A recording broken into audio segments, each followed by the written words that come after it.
is E-Man Booze. Sunday is a great day to make rum day. And my wife and I, we just got back from Mutiny Pirate Bar and Island Grill in Glen Burnie, Maryland. We met some friends there for brunch, had a nice time, got to try some really unique and limited rums. And so if you're in Maryland, check them out, because they got a whole world of rum to experience. And they sell everything by the pour, too. That's a good thing. Now today what we're going to do is focus here on this Papa's Pilar dark rum. We did the review last week, or maybe 2 weeks ago, on the blonde rum. And in that review on YouTube, I talk about all the intricacies of how the rum's made using the Solera system for aging and bottling. So I'm not going to go through all that again, and try to keep this one a little bit shorter. So let's get into this rum. Rum's got reserves up to 24 years of age. Rum is sourced from the Caribbean, Central America or Latin America, and the United States. And they get it aged in used bourbon barrels and port barrels, and then they finish it off in sherry cask. Very, very unique for this classification of rum. So let's get some in the glass and see what we think. Oh, by the way, the bottle's here, and I show you the bottle real close up in the other review. But look at the stopper here. Is that not a work of art or what? And this whole thing, remember now, it's to honor Ernest Hemingway. That's the inspiration behind the packaging.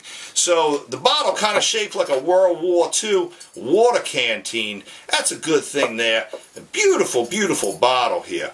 All right, now, let's put it up in the light and see what we see here. Nice mid-dark color. You can tell it's been in the barrel for a good amount of time. And it's just beautiful. Got some good clarity to it. Let's give it a nose. Let it get opened up here for a second. Give it a couple swirls in the glass. And let's give it a nose and see what we're coming up with.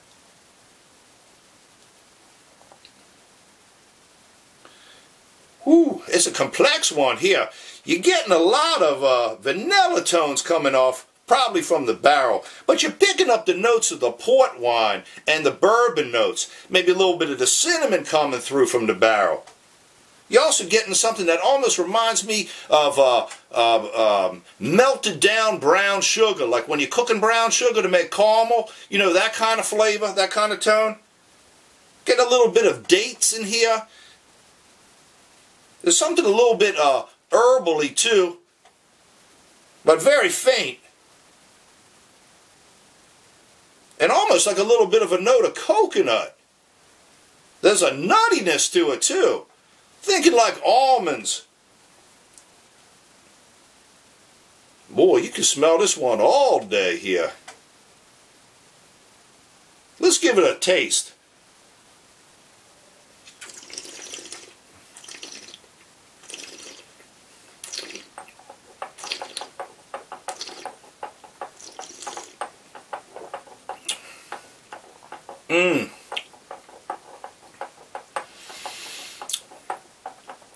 This here, remarkable, remarkable.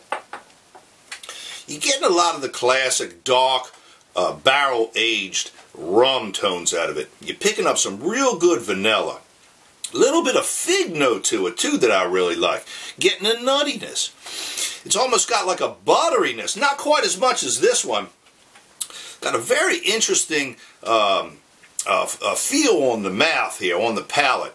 It's got a great viscosity. It's almost like oily almost a little bit, in a good kind of way. Let me give it another whirl here.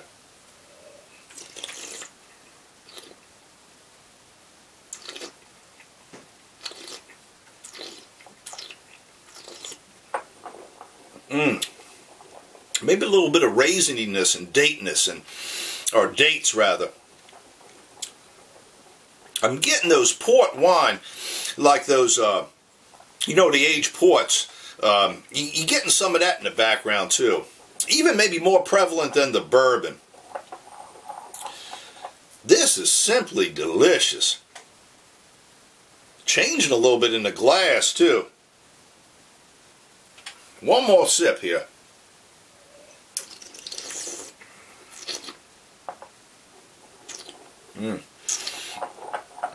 I know what's going on. Ooh, with that herbal tone, a little bit of thyme. It's ever so slightly in the background. I think that's because, you know, molasses is derived from cane sugar. And this thing is pot stilled and column stilled. Now, since molasses comes from the sugar cane, sometime when you distill it, it picks up some of the grassiness, so to speak. I don't have a better term for it. But some of the plant natural type of flavors, just ever so slightly in there, to really round it out and give you a very interesting note. This is money right here. Would make a dynamite cocktail mixer, but I really recommend just sticking it in a glass, sipping it, and enjoying it. Now, I want to tell you a little bit about the, this thing won double gold at the 2013 San Francisco Spirits Competition Awards last year. So that's a good thing. And they got a recipe card they sent me. Let's see here. They got, I like this one here. The Kohimar Mojito. It has a dark rum here, lime juice, simple syrup, some mint leaves, and club soda. That sounds good. And then there's this real creative one called Pilar's Cup that uses dark rum, Pimm's, which is a cherry liqueur, lemon juice, sucanat, which is an agave honey substitute, or heck, you could just use agave or any kind of honey, and ginger ale. That one sounds money. So does the Pilar Old Cuban with rum, lime juice, simple syrup, Angostura bitters, and a few mint leaves. Check these guys out on the internet, papaspilar.com, and you might want to follow this fella named Carlton Grooms. It's at Carl Grooms. You can find him on Twitter. He's the general manager there, and you might be able to tweak some information out of him that I can't even tell you. He's one of the founders of the International Rum Council, so he's a big guy in the rum world, and he's the main dude there at Papa's Pilar. So we loving everything that they're doing with these spirits here. I recommend highly that you go out and get yourself a bottle. You will not be disappointed. Either one or both.